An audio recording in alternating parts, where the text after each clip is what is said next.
If you come in to study a master's program, then you do not have to go for a 2 years program to get a 3 years postgraduate work permit any longer. When the application portal opens, the department already starts selecting their candidates, and once they get to the class size for that semester, then they cannot accept students anymore. So I wanted to come on here to tell you how you can actually get admission very quickly, even in this 2024, despite all the rules and regulations. See, don't just submit for the sake of submission. You have to follow the process. You have to follow the guidelines or the questions that have been requested from you. Otherwise, it's an automatic denial.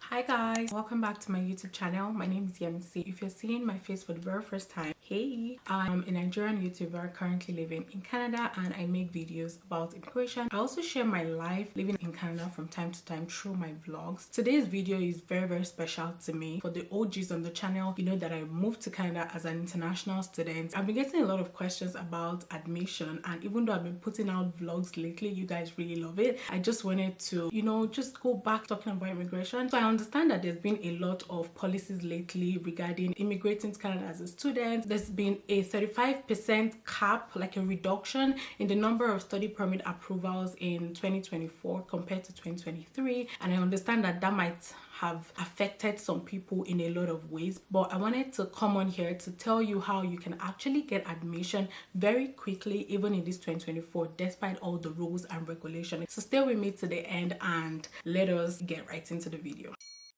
Just a quick testimony here. Despite the cap that has been introduced lately, I still have friends, I still have people that I've talked to that have been able to secure admission. Some of the things that I shared with them is what I want to talk to you about. Again, I understand that the years are different, times have changed. I also understand that policies have changed. I got admission in 2020 and then I deferred to start in 2021 winter semester, which is 2021 January. I've done a video before on this, and I'm going to link all the videos that I've done regarding admission, coming to Canada as a student and all of that in the description box and also up here. But I wanted to touch on these very important topics quickly. Number one would be look for schools with high acceptance rates for international students. I've done a video on this before on my channel. I'll try to link it up here or leave it in the description box. One thing that I always advise international students to do when they are trying to secure admission or look for schools in Canada is to do their research. So make sure that you research schools that have high acceptance rate for international students. This goes a long way, you guys. There are so many schools here that people want to go to, but in reality they don't really have a high acceptance rate for international students. So if you apply there, then you may most likely get denied admission. Not because your application is bad, not because you don't have the right documentation,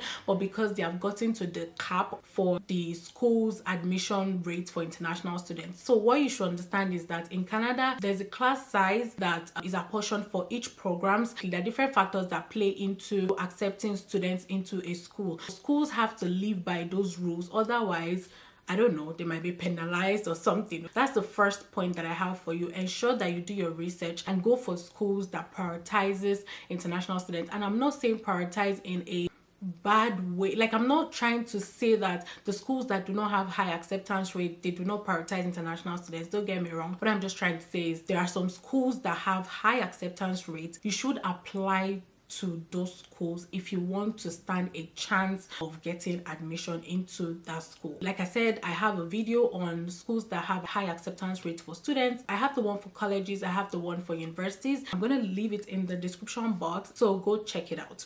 The second point that I have for you, this one, it might seem as though it's very minute, but it is very important. Apply to at least 2 schools when you are trying to secure admission in Canada. The reason is because you don't want to put all your eggs in one basket, and this is the particular statement that I always tell anyone that reaches out to me to say, I'm trying to apply to Canada, please, what do you suggest, or what suggestion do you have for me? My first response to them is usually try to apply to at least 2 schools. So of course, at this moment, I believe you already did your research, you already have a number of schools that you have seen that as suits your program of choice. So what you want to do is, in the order of priority of how the school resonates with you in terms of tuition fees, location, and all of that, choose 2 schools that you apply to. If you get 2 admission, it is fantastic, congratulations. But a lot of time when I tell people to do this, they come back to tell me that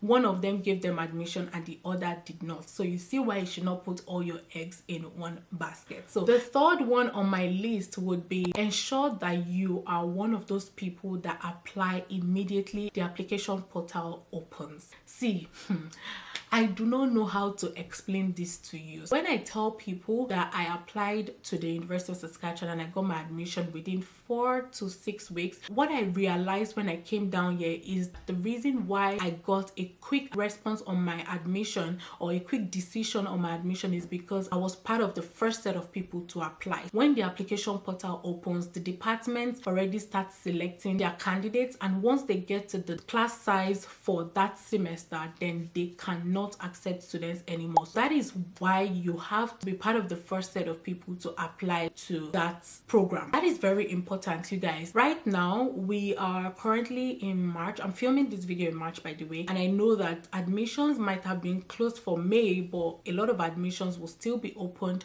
for September 2024 and January 2025. Once you see that the admission portal opens, apply immediately. That's all I am going to tell you, and you will come back to tell me how it went. So the next one on my list here would be, make sure that your statement of purpose or letter of intent is very clear, concise, simple, and follows the instructions in the requirements. I don't know about so many universities, but I know that for the University of Regina and the University of Saskatchewan, for every program there is usually a requirement that you have to follow in order of how you should submit your application. So for example, a requirement could be submit your IELTS or English test if you did not study in English from your home country. Also, there's usually a guideline of how to prepare your statement of purpose or your letter of intent, whichever way you want to call it. I have a video on that. You should check here.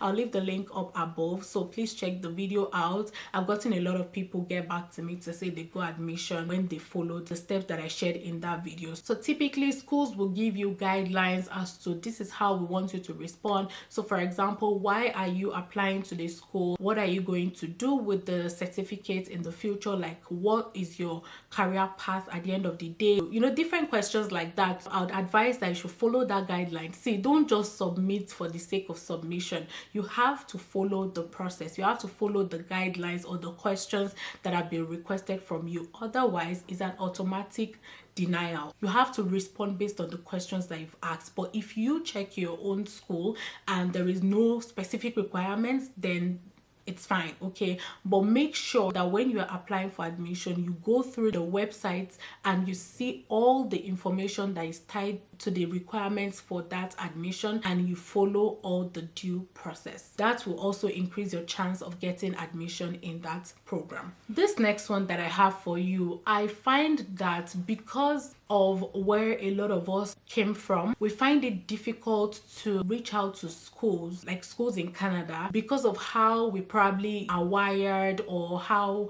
maybe our universities back in our home country operate. But let me let you know something. Here in Canada, it's very okay for you to ask questions. What I'm implying in this sense is, if you're applying to say biochemistry at the University of Alberta, for example, if you have any question, there's always a student office contact details on the website that you can reach out to, whether through email, whether by through phone call. You can also reach out to the admission office. Like, you need to explore all those options. Like, you're going to get a timely response. I can assure you that. It could be a departmental question, it could be tuition fees question, then you reach out to the student finance. I see a lot of people ask me questions sometimes about, oh, what do you think the tuition deposit is? Go on the website. If you don't see the information on the website, then you reach out to the student admission office of that school, because they are going to give you a timely response, and not just a timely response, and updated information.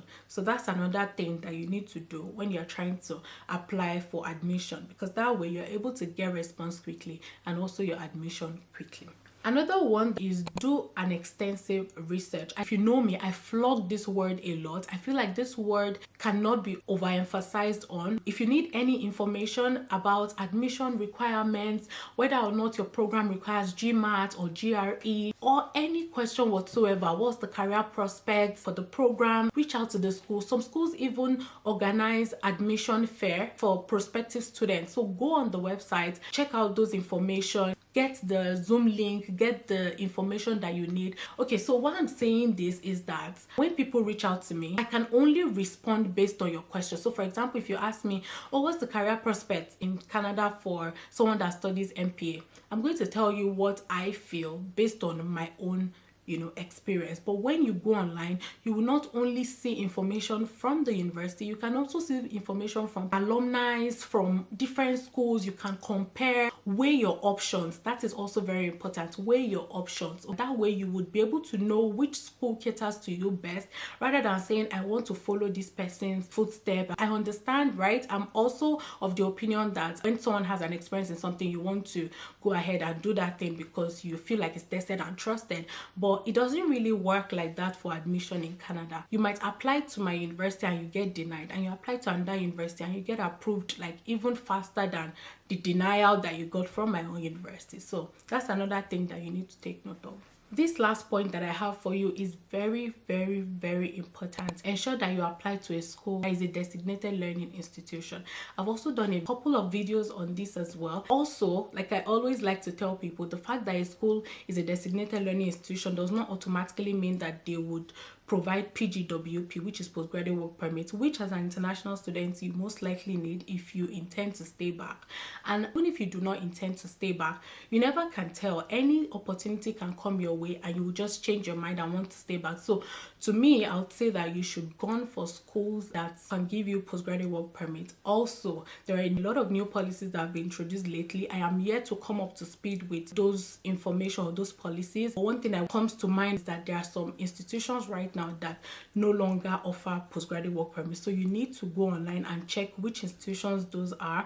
I hear they are mostly colleges. So please go ahead and get updated on information like that. I also understand that for postgraduate work permit right now, if you come in to study a master's program, then you do not have to go for a 2 years program to get a 3 years postgraduate work permit any longer. You can come for a program that is below 2 years and still get 3 years postgraduate work permit if you are eligible for it, or if your program is eligible for it. So yeah, that's everything I wanted to share with you. I hope that one or two information from this video was helpful for you. If it was, please don't forget to like the video, share and subscribe, and let me know other questions you have in the comment section, and I'll see you guys in my next one.